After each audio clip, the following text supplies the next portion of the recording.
Welcome, viewers, to another exciting episode of Canadian Mosaic as part of Awaz Entertainment. I'm your host, Prashanth, and tonight I'm super excited to talk about a topic that I'm super passionate about. Our episode tonight is going to focus around a number of topics related to the digital world and on what we currently live in, as well as what the future of it holds. Our featured guest for tonight is Alex, who's joining from Bangalore, India. Alexander Hogeveen Rutter is an electrical engineering alumni from the University of Waterloo.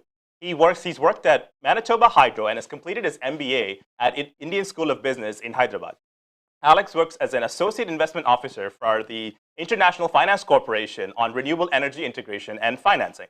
He's lived in India since 2016 and is passionate about maximizing impact and combating climate change. Alex is also an angel investor, passionate about all things related to the digitization and the innovation world. Welcome, Alex, to the show. Thank you so much for joining us. I'm super excited to dive into this topic. How are you doing today? Doing pretty well. It's pretty early here, but just about dawn, so can't complain. Sounds good. Well, I appreciate your time in joining us early morning. So, Alex, I want to kick things off by talking about your journey on how you've moved from Canada and starting a life in India. Can you talk a little bit about the reason behind that and what you found in kind of making the transition over time since 2016? Yeah, I mean, I think there's two main answers. One is, I've always wanted to live abroad and kind of maximize my impact, particularly in the climate space. So, a lot of the coal plants are in India. A lot of the emissions are coming from here. And India specifically was easier. I mean, my wife is Indian. So the transition itself was easier for me personally. But yeah, I think it's a great opportunity for any Canadian who really wants to explore something new and make a bigger impact, to try and live in a different country at some point in their life, at least. Yeah, amazing, amazing. So, Alex, I find that you're very involved in the innovation side of things in India and into that. Can you talk a little bit about, what does innovation mean to you? And do you believe there is, resources in Asia as well as North America for anyone that's out there that wants to, start working on a meaningful idea? Yeah, I mean, fundamentally, I'm all about, value creation. Are you doing something that is inherently valuable, that's solving some real problem? And I do feel like there are a lot of startups in the world that are not really solving real problems. But a great example is Shopify, right? Which is a Canadian company. They are really innovating in the way allowing companies to connect directly to consumers, retain a greater margin than going through Amazon, retaining control over their own data, over their own experience, right? Another example of more technical innovation is electric vehicles, right? There's a clear, not just environmental benefit, but cost benefit over conventional internal combustion engines, right? And there's a lot of innovation going on here in India about different ways to build, to finance, and to operate electric vehicles. Right, right. Alex, can you talk a little bit about the difference between a good idea as well as just a idea? Because I think there's a fine definition of working on some meaningful problems versus, because I think anyone can be an entrepreneur. Anybody can kind of start working an idea. But I think you being in both Canada as well as India, can you talk a little bit about what it means to have a good idea versus a great idea, perhaps? Yeah, I mean, I think as I said, solving a real world problem, and it doesn't have to be a big problem. Like there's this other Canadian company I met here in India called ITS Logics, which is solving a problem in terms of traffic, data. It's not a huge problem. It's not the biggest problem in the world, but it's valuable. Cities want to better optimize their traffic. They're providing a solution that is better optimizing traffic, right? Yeah. Again, taking the electric vehicles example. There's a lot of different companies trying to operate in the space, and there's apps and there's charging things.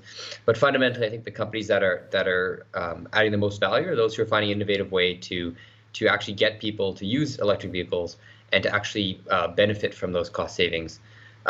So in India, especially, where people are very, very deterred by the upfront cost, right? In Canada, interest rates are fairly low. In India, you might pay 8, 10, 12% for a vehicle loan. So I think moving to India has really made me appreciate the role of financing, right? If I can find a way for a delivery company, let's say a small delivery, last mile delivery company, to get access to those vehicles without having to pay the upfront cost, therefore I'm creating a lot of value.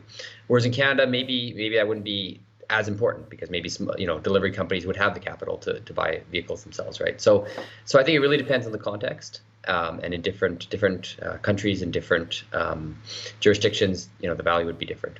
That was amazing, yeah. So, Alex, I mean, how do you compare the startup community in India versus like in North America? Because when I say North America, I'm talking about Toronto, Boston, Silicon Valley, the major ones that's in North America. Yeah. Because I've seen a lot of improvements and a lot of focus on the innovation side in India. Can you talk us through like the comparison between the startup industry in an Indian country as well as here as well? Yeah, so I mean, I think there's this Indian word called jugad, which is kind of roughly translated as making do or doing the best with the resources you have, right? And it can have a negative connotation, but it, kind of duct taking things together, but it can also have a positive connotation.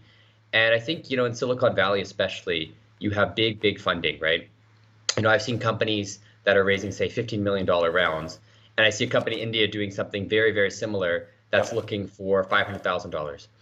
And so, that's why I've been able to be an angel investor in India that I don't think I could be in Canada, because there's companies that are, $5,000 from 100 people, $500,000. That can make a huge difference. They're willing to, take a very low salary, and they're willing to bootstrap and figure out how to make things work.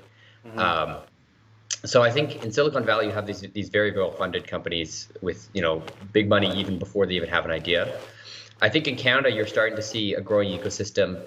A lot of people who went to San Francisco or whatever, and then wanted to come back to Toronto or Waterloo or Vancouver, and even Winnipeg. I've seen some startups there. So I think it's growing in Canada. I think maybe there's a place for more companies like Shopify that do things a little bit differently, maybe not following exactly what kind of the well-funded American companies do. Maybe not quite as bootstrapped as the Indian. Obviously funding is available in Canada, but coming up with kind of innovative ideas that kind of reflect Canada's role in the world.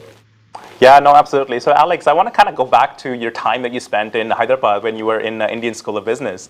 Did you get a good exposure of that? Because Hyderabad is known as one of the biggest tech hubs on the planet. So, did you get exposure to that? Because when I visited Hyderabad a few years ago, there's been a lot of changes when it comes to payments and things like that. It's a lot more advanced than it is in Canada. Can you talk us through your experience like that? Because the way that payments are done in India is not anything like what I've seen in Canada for the time being, at least. We are getting there, but I think India, for example, is way more ahead of that. So can you talk a little bit about your startup experience in Hyderabad as well as the payment systems in India?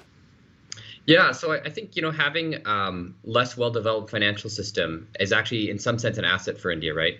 In Canada, everybody has a credit card, right? Whereas almost nobody in India has a credit card. Yeah. So there's this platform. I think it really speaks to the role of government. There's this platform that the government has created called UPI, Unified Payments Interface. And basically it's a unified way for any bank, any financial institution, any merchant, even individuals to transfer money. And then, so that's just kind of the baseline. It's kind of the roads or the pipes, if you will, of the financial system. And so, it's so funny when I go back to Canada and, people are using cash. Like I mean, I haven't been to an ATM in 6 months. Or if I want to transfer, let's say I go out to a restaurant and it's a $50 bill and they pay the $50. I just send them $25. It's instant, right? I literally open up the app on my phone, click their contact info, and then I have to enter my PIN code, right? And so what's nice about this is there's none of this interact and email and waiting 3 days. It's all instant. And so I think it's really allowed companies to innovate on top of that. So you'll see financial companies saying, again, you don't have as good records here in India. So they can use the UPI transaction data. They can say, oh, I know how much sales you have because 80% of your customers are paying via digital wallets. So I can say, oh, I know what your revenues are, and I can give you a loan based on those revenues. And I think this is just emerging now. Companies figuring out different ways to monetize and build on top of that. There's a company called Paytm, which is going to have an IPO in the next couple months, and it should be a very large IPO. And I think, in Canada, because things works pretty well, there's less of that incentive to innovate. But I think there's real opportunity for Canadian companies to find better ways to offer financial services, whether it's payments, whether it's loans, whether it's savings plans. I think there's ways for Canadian companies to innovate. Yeah. So Alex, why do you feel that Canada is a little bit behind when it comes to these things? Because I know we're nowhere close to how India is. when it comes to instant payments and things like that. So what do you feel is limiting us? Is it just the structure of organizations that we have, the way that financial institutions set up? Because some of the banks that we have here, TD, RBC, CIBC, BMO, they've been around for a long time. But now we have these emerging, fintech companies that are coming in and kind of trying to make disruption. These big banks are trying to compete, but like I've yet to see anything that is more common, that is easier to do. I think Interac is the only thing right now that is more instant per se. Well, why do you think there's a limitation in Canada? Because maybe shed some light over there too.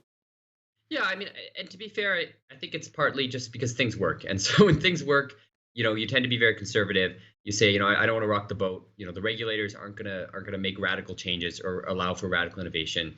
You certainly don't want to open up schemes that we're going to make pensioners lose their money. I'll give you a good example. There's this organization called Grip Invest, and so they allow small and medium enterprises to access effectively debt financing. So it's usually companies that are doing, let's say, electric vehicle financing or furniture financing, or there's an innovative company called WeGot that's doing like water efficiency. So it could be industrial or commercial or residential uses. And effectively, the traditional banking system in India is like Canada, is very slow, unable to finance these small and medium enterprises, right? And so in this case, I as an individual, I can say, sure, I'll invest. I think the smallest ticket size is 20,000 rupees, which is like a couple $100, right? And so no, that's $40. Yes, as low as $40. You can put in money. You can put in money to basically loan to these companies, right? And obviously the interest rate, the return is 13% or 14%, which is good for me as an investor, but it's also good for the company, right? Because that company may not have been able to get their business off the ground. Now in Canada, I think the banking system, especially co-ops, like I used to be a member of a co-op back in Canada. I think they are more friendly and more capable of lending to especially medium-sized enterprises, family-owned businesses. But yeah, maybe there's a gap there in Canada, particularly for smaller enterprises or startups who are just trying to get off the ground, where financial innovation would help them grow their idea. No, absolutely. No, that makes total sense. So, Alex, I mean, payments is one aspect of our day-to-day life. So can we talk a little bit about the other things that are constantly changing? Because it's not just payments. There's a bunch of other things related to like an education technology, fintech, taxes, a whole bunch of other things that's kind of changing as well too. Can you talk a little bit about what have you noticed since the time that you've lived there, like since 2016 until now? Can you shed some light on the things that you've seen that's been changing right in front of your eyes? Yeah, I mean, so EdTech is one that's interesting, and my wife and I, we always talked about how about homeschooling our children, and the notion of when we're parents, why would people be going to traditional schools? And so this lockdown has been interesting because schools have been closed here in India, and so it's been an interesting time to experiment, and there's just so many resources out there, whether it's there's the app called Teach Your Monster to Read, and there's education.com, and there's Khan Academy Kids, and there's Alpha Blocks and Number Blocks, all these resources we didn't have when we were kids. And I'll be perfectly honest, a lot of this stuff is better than what you're getting in the traditional education system, because it's the best, it's the world-class teachers, it's people applying, educators spending hours and hours trying to optimize the content, right? Now, I still think there's a role for in-person experiences. I think how to balance ensuring you're getting the social skills, and ensuring you're learning teamwork and group work and sharing, and all these other kind of life skills that are really, really important. And so I'm hoping it will kind of lead to a shift in the way we approach education, even for those who aren't homeschooling. The content, learning to add, reading, writing, and arithmetic. I think that's just done so well. There's this edtech startup in India called Byju's, which is massive. But there's a very long tail of many, many other companies, and nonprofits like Khan Academy, as I mentioned, where content is there. The actual, learning to read, write, and do math, it's all there online. And I think it should really make us rethink what is the point of a school. It's the gym class, it's the music class, it's the science lab. it's the playground. Those are the things that you can't do online as easily, right? Yeah, no, that's a good point because I think a lot of skills that are more like leadership wise or physical exercise and that kind of things needs to be in person. But Alex, how do you see things change? Because we did come out of a pandemic, so a lot of the people were staying at home, and I'm sure not sure if your kids are going to school yet or they're a little too young right now. But how do you see this kind of changing into the new world that we're going into? Because I do agree, there's a lot of interesting ways to learn, and as there's a lot of platforms out there where people can learn. But I know you do have to go to school. Like, I mean, people do have to go to the whole 9 to 5 or 9 to 3, whatever it might be. So how do you see this changing for the future of our kids' education? Because I think like we can relate to that a lot because you did Yeah. come from a traditional school from Canada and then you went back and now you're seeing all these changes. Like I know, for example, your daughter plays with iPads and things like every single day. I think everybody does that these days. So how do you see that kind of changing in the next little while? Yeah, and I think this is what I'm trying to say is I mean it's not for everybody. I think, but I think we should be rethinking the 9 to 5 school curriculum, right? And maybe it is, mornings you are using technology to learn content, and you're getting content taught by the best teachers in the world. And afternoons you're going to gym and music and asking questions. There's a school in Bangalore here, 21K school, which kind of has this hybrid model where you can do online and you can get certification from Canada or from UK or from US or from different certifications, right? And so I think you know again, I think there's less of an impetus in Canada where things work for the most part. I mean, I was very happy with my public education system.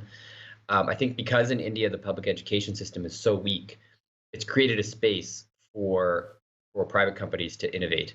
And so I really do worry about access. I think one thing the Canadian system does really well is ensure that everybody in Canada, regardless of your socioeconomic status, gets kind of a baseline level of education. I think that's super important and something that I think Canada should be very, very proud of. But at the same time, again, I think because things work reasonably well, there's potentially a missed opportunity to try different things and to try new ways of doing things. Got it, got it. No, that makes total sense. So, Alex, like these educational companies that are kind of coming up, what do you see some roadblocks that they might be having right now? Because they are competing against so many other platforms, the education system and the bureaucracy, the government, everything like that, right? So, what do you see as roadblocks for them? Because it cannot be easy trying to get your product out there because there's, like you said, it's Khan Academy that already exists that helps students. There is a bunch of other resources. So what do you see the big roadblocks in maybe small to mid-sized companies that are trying to come up in the ed tech space? Yeah, I think the big one is certification, right? Like you need to get, I could do, my daughter could do all of Khan Academy up to grade 12, right? But at the end of the day, anybody can claim that, right? She needs some sort of mechanism for having that. And I think, in Canada, I think that there's a decent system for, you can get your, I can't remember what it's called, but, high school equivalent diploma by testing it out. And so I think those options are available. But I think to really be mainstream, I think you want to be ideally integrating these technologies into the classroom, right? Because one thing that really frustrated me as a kid was the lack of customization, right?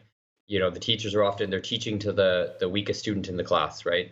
And I think there's um, what did my wife just share with me? If you're homeschooling, you don't actually need 8 hours a day of school. You can get by on 1 or 2 hours a day because the actual content in a school is actually not that much.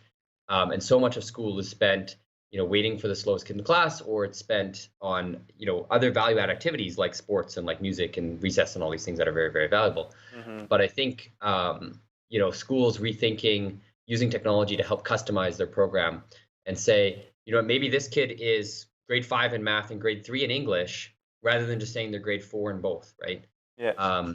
And when you have one teacher, you have to teach the same grade 4 math, English, science, social studies, history, everything to everybody, right?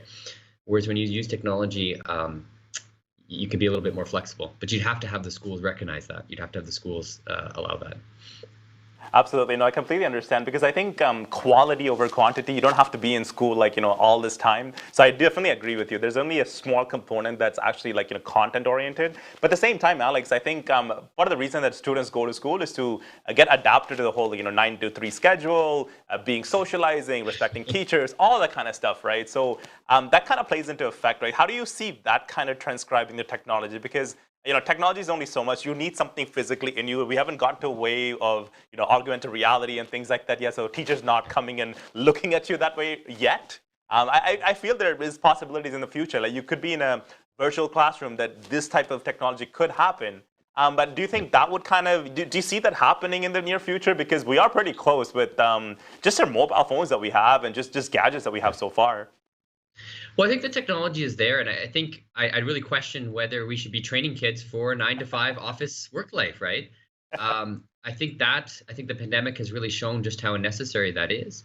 I think there's certainly a role for offices, similar as a role for schools, right? There's meetings where you want to be sitting in front of your coworkers, brainstorming, collaborating.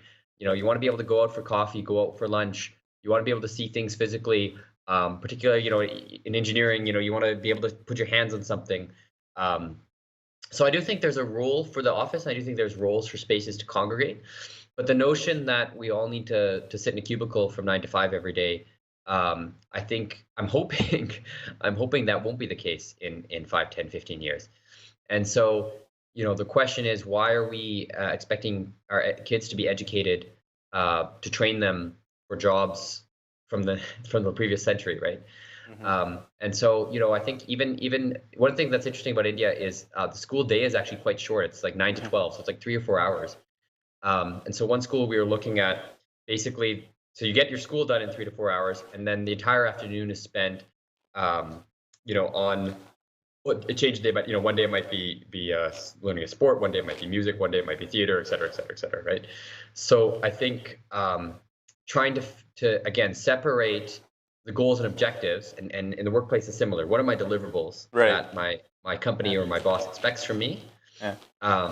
How much do I need to be in the office to deliver those? Do I need to be in the office 5 days a week, or do I need to be in the office for the staff meeting on Monday, and I want to go to the office on Friday for the brainstorming session and drinks after work? Oh, right? Yeah, that's a whole other topic altogether, Alex, when it comes to workplace and trying to manage your time that way. So that was really insightful, Alex. Stay tuned, everybody. We're going to take a short commercial break, and then we're going to talk about renewable energy and the future of transportation after this. So don't go anywhere, folks. We'll be right back.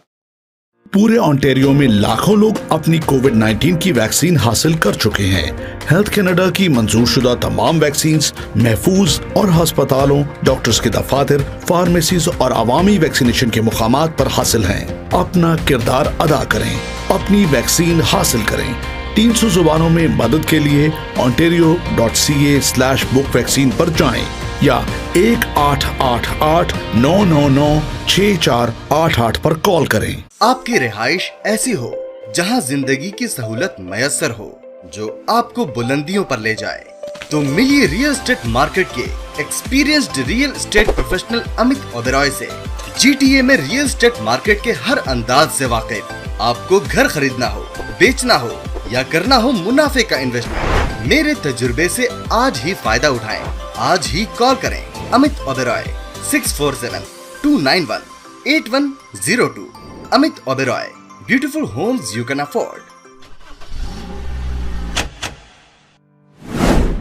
2020 का लाजवाब offer, जहां हम 0% financing पर आपकी मनपसंद car दे रहे हैं, free winter tyres, और साथ ही हम मुफ्त ऑयल चेंज भी दे रहे हैं, वो भी उम्र भर के लिए। अभी आएं और इस लाजवाब ऑफर का लुत्फ लें। जल्दी करें, आपका खुशामदीद हमारे आउटलेट में, जो कि 60 Queen's plate drive at intersection close to highway 27 and Rexdale opposite to Woodbine race track. जल्द से जल्द इस ऑफर का लुत्फ लें। आज ही कॉल करें सुनील अग्रवाल को 647-703-0218। Welcome back, folks, to Canadian Mosaic, and we are here with the Waterloo and ISB alumni in Bangalore, India. So, Alex, let's talk a little bit about electric vehicles and the future of transportation, because I think that is something so critical in everything that's going on with related to renewable energy, and that is something that you're passionate about as well. So what kind of infrastructure and resources are really required for mass adoption? Because right now, like, there is enough electric cars out there, but not everybody has really adapted to that. Because considering North America, Teslas are all over the place. But not everybody's really gotten on that bandwagon just yet. But what are your thoughts on that in terms of having an infrastructure and resources to actually support that? Because places like India is massively populated, and even Canada is decently populated. So what kind of infrastructure and resources are required? Okay, so firstly, I think one of the problems is that Tesla mindset, right? People think electric vehicles, they think Tesla, right? They think you're kind of this premium, you're very, high roller, eco-conscious or whatever. And I think it's very much a PR problem for electric vehicles, right? You look at, the Ford F-150 electric, right? Ford F-150, it's a very red meat kind of car, right? A vehicle, right? A lot of my old lineman buddies from Manitoba Hydro would drive that sort of truck, right? And so, having an electric F-150 is really saying, look, the economics make sense. And the beautiful thing about that is it can also serve as a backup generator, which I think appeals to the kind of, people who want to go camping or they're, want that self-sufficiency or, doing construction work. But I think, especially in Canada, where a lot of people have two cars. If you have two cars and they're both petrol cars, like it's embarrassing at this point. The electric vehicles are so much cheaper now to operate. Particularly, if you live in a city and you're driving 50, 100, 150 kilometers a day, there's no reason for you not to have an electric vehicle, because at home charging is sufficient, right? You can go to work, go here and there, and you can come home. And I think I was reading England was saying that all new homes need to have EV charging built in. But even if it's not, like upgrading your house electrical system to have a charging at home, it's say $500 to $1,000. Again, the amount you save on gasoline, it's just incredible relative to the cost, especially in Canada where interest rates are so low, vehicle financing is so low. You really, really should be driving an electric car. And don't think Tesla. Look, Ford and GM and the kind of the mainstream brands, Toyotas, the kind of cars that people drive every day. They almost all have electric versions, and so that's really what people should be driving, should be adopting. To get to 100% electrification, 2040, 2050, to get people comfortable to having both cars electric. If you want to go on a road trip, you want to go camping, you want to go visit your relatives in another city, there you're going to need EV charging infrastructure, on the highways. But again, I think if the car charges 200, 300 kilometers. Think of how often gas stations. You see a gas station every 50, 100 kilometers, right? Yep. So you need an EV charging station every 50 to 100 kilometers, and that would be sufficient. And if you can Google, you can YouTube. There's plenty of videos of people driving from Nova Scotia to BC on electric vehicles. So to a certain extent, I think the charging infrastructure is already there, and for home charging, it's not as hard as people think. It's really is a mental block right now.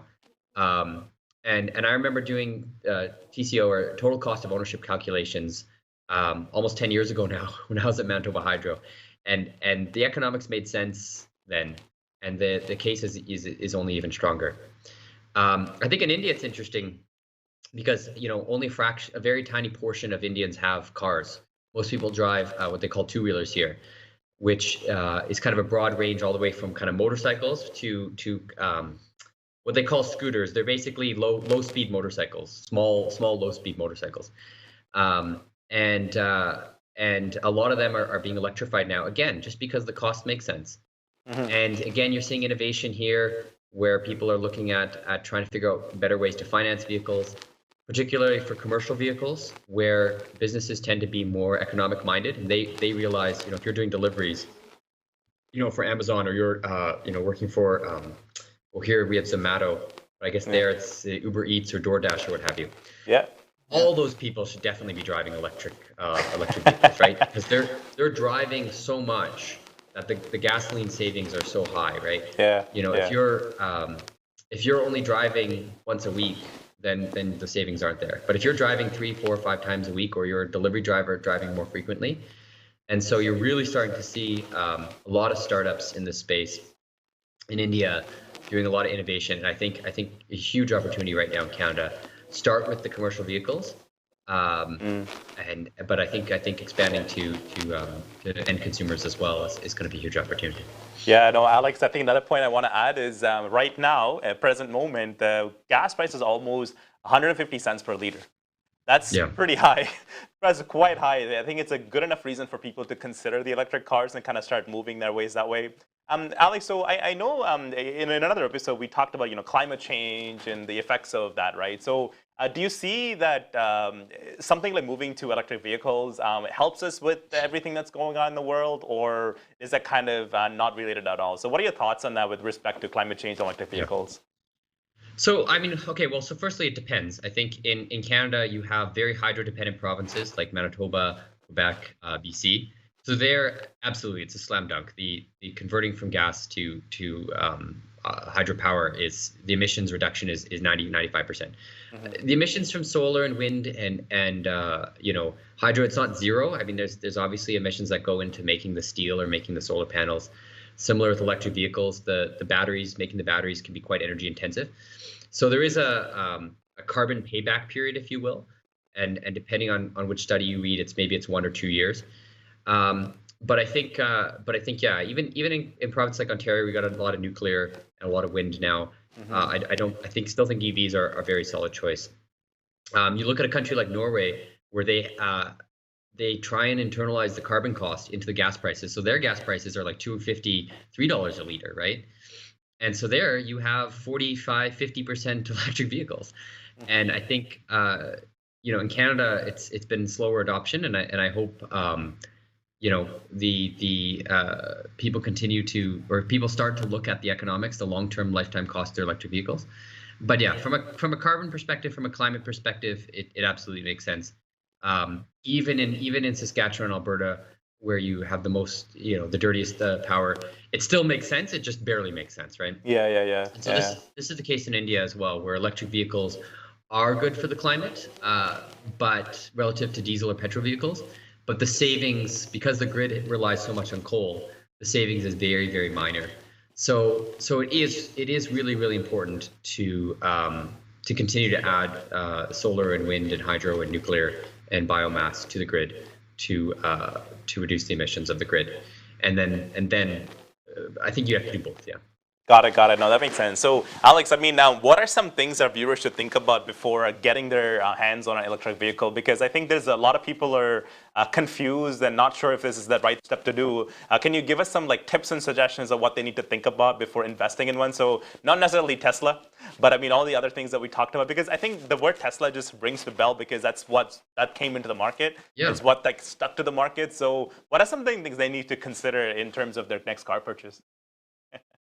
Okay, so I'm in India now, so I don't drive very often, so I don't own a car, right? I take Ola, which is the equivalent of Uber here, and actually speaking of startup innovation, I actually take this. There's this app called Envy, ENVI, which is a electric vehicle. It's kind of equivalent to Uber, but they only have electric vehicles. Wow. And so in their case, they own the vehicles. And they're taking advantage of the fact that operating an electric vehicle is so much cheaper than operating a petrol vehicle. So they're actually able to offer me my cab rides at a cheaper price than Uber can because they're using electric vehicles, right? So I'm going to continue to use that as long as I can. But if when I buy a vehicle, my point is go with the brand you want to go with. If you like Ford, look at Ford has electric vehicles. If you like Nissan has electric vehicles. If you like Toyota has electric vehicles, right? So I guess what I'm trying to say is don't necessarily overthink it. The electric vehicle options are there. If you drive a truck, the Ford F-150 has an electric version now, right? Yeah. So again, it does depend a little bit on how much you drive. So again, if you have, if a lot of families in Canada will have 2 cars. Mm-hmm. So make your primary car that you drive day to day an electric vehicle, and then still have your older petrol vehicle. Gasoline vehicle for long distance road trips. That I think makes sense to me. But the other thing is even and I remember doing this calculation 10 years ago. If you go for a road trip once a year, it probably makes sense. Buy an electric car for your day-to-day driving, and then fine, rent a car for that once a year. If you're really concerned about that once a year or twice a year road trip, rent a car for that once a year, twice a year. and the cost of renting a car for those 2 weekends is going to be way less than the amount of gasoline you're saving by driving an electric vehicle for your day to day. No, So 100%. I think, I think people rethinking, what do they really need? Do they really need to be able to go 500 kilometers? How often do you drive 500 kilometers in a single day, right?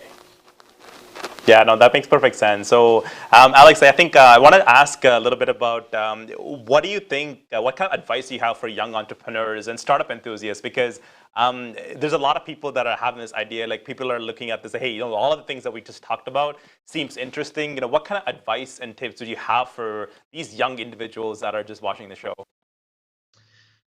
Yeah, I mean, I think part of it is go for it. Like, part of me, I always regret not having gone for it earlier, and taken more leaps. If you have a good idea, if you have, don't just go for it. Don't just do a startup because it sounds like fun. If you have an idea and if you think you can add value, I think the other thing is nowadays there used to be a case where a big gap in your resume would look very poorly, but nowadays I think employers, you say, I tried for 3 years at a startup and it failed. A lot of good employers now are very happy to take you. So I'd say don't worry as much about kind of your future employment prospects. In fact, I've even seen a lot of job postings where they say things like, we want startup founders, we want people who've tried startups and failed, right? So I think the downside risk, especially in Canada, where you've got such a comfortable safety net, the downside risk is a lot lesser, right? But yeah, I think it's finding value, solving a real problem. You don't necessarily need to be the next Facebook or the next Amazon or the next Google, right? If you can carve out a niche that's solving a very small problem and you're making money off that, and you might have 10 employees, and that's fine. Don't necessarily think you need to change the world to have a successful startup. No, that's a really good point, because it's the little impact that I think really matters. Like, you don't need to save everybody. If you can impact like a small population or a specific niche, like I think you called it, would be really good. So, Alex, like I do know that you are an angel investor. What kind of, are you able to share a little bit about some of these companies are working on? Because I think it's a good indication to hear your perspective, because you were from Canada and then you kind of moved to India. What are some innovative ideas that you've invested in, and just an idea of the kind of problems that are in R&D at the moment? Yeah. Okay. So I will say I'm trying to focus more on climate tech now, because that is what I'm passionate about. So Envy, the electric vehicle ride sharing program, that's one of the companies I've invested in. Another one I'm talking to right now, they're looking at e-waste recycling. So creating a platform for e-waste. Again, it's a real problem, right? We all know there's e-waste. We all know there's all these electronics that corporations don't know what to do with. There's obviously recyclers, but which, especially in India, where a lot of these recyclers, there's child labor issues, there's environmental issues. So the platform is doing a job where they're vetting the recyclers. So they're kind of giving some assurance to the corporate that yes, it's in fact being taken care of, and it's being treated properly, right? But I think in that waste space, there's a ton. I think in Canada, especially in India, one of the problems is people don't pay for water. So you end up with a lot of water wastage, but it's hard to come up with private sector solutions to save water because nobody pays for water, right? Whereas I think in Canada, you look at like leaky pipes and things, and someone who's got a solution to reduce water consumption and reduce wastage, I think that would be hugely beneficial. I've invested in a couple so ed tech companies in terms of there's this one that was doing kind of extracurriculars, again, a platform kind of connecting. So in India, the extracurriculars are not nearly as developed. You don't have these community centers like you have in Canada, right? Yeah. And so it's trying to connect kind of coaches and gyms and sports centers and to individuals, right? So it's a platform to help people connect there, right? And again, I could see something like that in working. People who want to learn a language or learn chess or learn dance or something. A platform to help connect people who want to learn it with certified professional coaches and that sort of thing. Yeah. What else? There's this one company I invested in that's doing. They're applying AI to predictive maintenance for solar panels. Again, clean tech. I think there's a huge opportunity with the amount of solar and wind that's going to be installed globally. Canada's obviously Canada's a leader in artificial intelligence. Yeah. And so I think taking artificial intelligence and not just applying it to, how to optimize ads for Amazon, but how to solve kind of real world problems, like, solar and wind optimization, or like vehicles, or like there's another company that was looking at factory, optimization. So I think AI is a huge opportunity as well. But it's not just, I like AI, but how am I applying AI to solve some specific real world problem? Yeah, no, that's a very good point, because I think AI could be a buzzword that everybody's talking about. It's how you apply AI really matters. Alex, thank you so much for coming on the show. It was such a pleasure getting to know about innovation in the digital world from a Canadian perspective who's actually living in overseas. I wish you all the very best for your career journey and everything that is happening related to your investments and everything that's going on in India. Unfortunately, that's all we have time for today. So thank you everybody for joining the show. This is your host Prashanth, as part of Canadian Mosaic, as part of Awaz Entertainment. If you've enjoyed the show, please follow us on social media. Remember, our future is changing. Be prepared to embrace the digital world. Thank you for tuning in, and we will see you the same time next week. Thank you.